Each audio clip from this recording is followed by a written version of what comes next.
Nathan, first of all, just tell us about the importance of building on what you've done in the performances over the last 3 games, and particularly the result in the last one as well. Because now I suppose that the next step is to try and build up a bit of momentum. Yeah, absolutely. Momentum is massive in football, and we've seen that over the last 10 weeks of where things haven't been going our way, and it's perhaps gone the wrong way. But like I say, the last 3 or 4 performances have been exactly where we want them to be. And we haven't picked up the results in the majority of the games where we think we deserve to. But like you say, we came away with a victory last time out. So to build on that is paramount to putting a good end to the season and finishing as high as possible. A lot of the home games, particularly when you've won, have ended by the odd goal, and you've kept a clean sheet in doing so. So how big a part do you feel that you and the other defenders have played in trying to maintain that consistency at the back? I think through the season we've worked a lot of out of possession football and training, and it's not just us defenders. I think when we keep clean sheets and we do well at that side of the game, it starts from the front, and the more we have to defend in our box, the more chance of mistakes. So the higher we can keep the ball, and the strikers working hard, and then the midfielders stopping them getting to us, I think that all adds up to keeping clean sheets. So as defenders, yes, we love to get them, and it's a nice cherry on top at the end of the game, but it's not just all down to us. It's a team effort, and I think it goes to show of when the whole team's working together in one direction, it comes with results. In the last week or so, we spoke to both Will Forrester and Aaron Donnelly, who both talked about what it's like to play with you in the middle. They've both said that your experience has been massively important for them. Do you see yourself as that kind of leader within the team then? Yeah, I find myself obviously getting a bit older and becoming one of the older heads, especially in the back three, that you have to sort of take that sort of responsibility, and I enjoy it. I look to my left and right at 2 young lads who are doing excellent and have stepped into the team and performed exactly how everyone would expect them to. So it's great to be that older head and have a little bit more responsibility, and perhaps people asking you questions and asking for advice and things like that. But like I say, it's really good to play with both of them as well. They're great technical players and great defenders, and I think we're forming a nice partnership. Does it help that you were put into the Vale team at a very young age, and you kind of thrived, and now you're at the end of that, and you're passing on that experience of what it's like to play in front of these fans and to guide those two through as well at the very start of their career? Yeah, absolutely. To get your career rolling in the early stages and start getting minutes and games under your belt is by far the best thing you could probably ask for. I mean, you've got to have that manager that believes in you and trusts you, especially at a young age.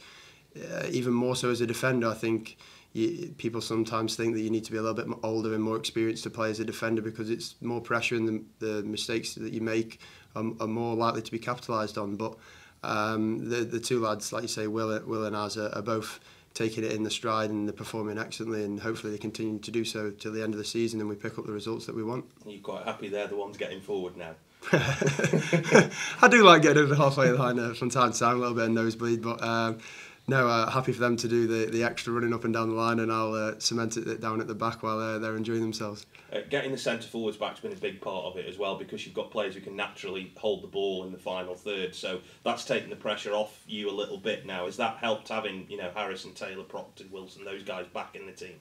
Absolutely. Like I say, if you keep the ball up the far end of the pitch and away from your goal, the less likely you are to concede, and the less work you have to do as a defender, which is we're totally grateful for. If they can keep up there for 90 minutes, I'll be happy as Larry. But like you say, to have them back in all contention now and all firing for the places, it only means good things for the Vale. The manager's talked as well about doing things the right way and being patient. So, but over the last 12 games, just trying to finish as high as you can. Is that the immediate focus for you as a group of players as well, or you can't afford to look too long term at this stage, I suppose? Yeah, absolutely. I mean, we're still taking each game as exactly where at the start of the year. It's next game, next project. 3 points is the target, and we're going to continue to do that. And after 12 games, we'll see where we are, and we're aiming to finish as high as we can. And it's not taking a foot off the gas anymore. We just want to prove that we belong in this league, and we belong in the top half. Have you got any kind of personal targets over the last few games or so that you want to try and hit? I think the 350 mark is in sight. I think I can just about do that this year, so that's probably a goal to clock up a few more games. But like I say, it is to keep clean sheets and win as many games as possible is the aim for myself and for probably everybody in the team. How do you assess the opposition then in terms of, because the strikers you've come against, Nathan, this time round are far better quality, and certainly you'll be meeting possibly two of the better strikers in this league, despite their league position, won't you, tomorrow?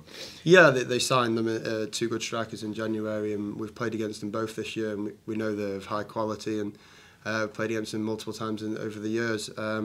So we're expecting a tough game. We know they're a cemented League One side who are fighting for a similar position to us, so it's a great game, and we're looking forward to the battle. Do you prefer the physical challenge, or because they're different styles, aren't they, really? Which way do you prefer it, Nate? Like I say, I'm quite happy either way. I enjoy playing against the best strikers in the league, no matter if they're physical or if they're more of a technical striker. Just out there to test myself, and hopefully I'll come out on top. And you've got the momentum, although it's only the one win, but you've got the momentum going in this game, and that's what you want to keep going till the end of the season, Nathan, isn't it? Absolutely, we want to finish high as possible and keep the momentum on our side. We want to get that train back rolling on them, the wins, and get an unbeaten run going, and hopefully we do that with another win tomorrow. Cheers, Nathan. Nathan, Phil spoke there about you sort of becoming a leader and a more experienced player. I just wondered which players have really helped you as leaders since you made your debut 7 years ago? Well, first off, I played alongside Remy, who played a few games already, even though at his young age back then. So he obviously started it off, and then came alongside. I think Leon was probably my longest partner, who I probably lent on the most. So I'd probably look to say Leggy was probably the biggest influence, but obviously getting going, Remy took me under his wing and kept me that first season in League One. Yeah, had a great partnership with Remy, didn't you, in that first season? Yeah, I really enjoyed spending time with him on the pitch and off the pitch. He was a great guy, and it's sad to see that he fell out of football after a few years after playing together. But like I say, I always remember playing with him and really enjoyed it. And Leon, how did he sort of help you, would you say? He obviously he taught you that the art of really wanting to defend, and that being the first thought on your mind going into the game is to keep clean sheets. He was a no-nonsense defender. He loved the ugly side of the game, and it just made me embrace that as a defender, as perhaps the game's not quite that as it used to be. But like I say, as defenders, you're asked to do one job to start the game, and that's keep a clean sheet and stop the strikers from scoring goals.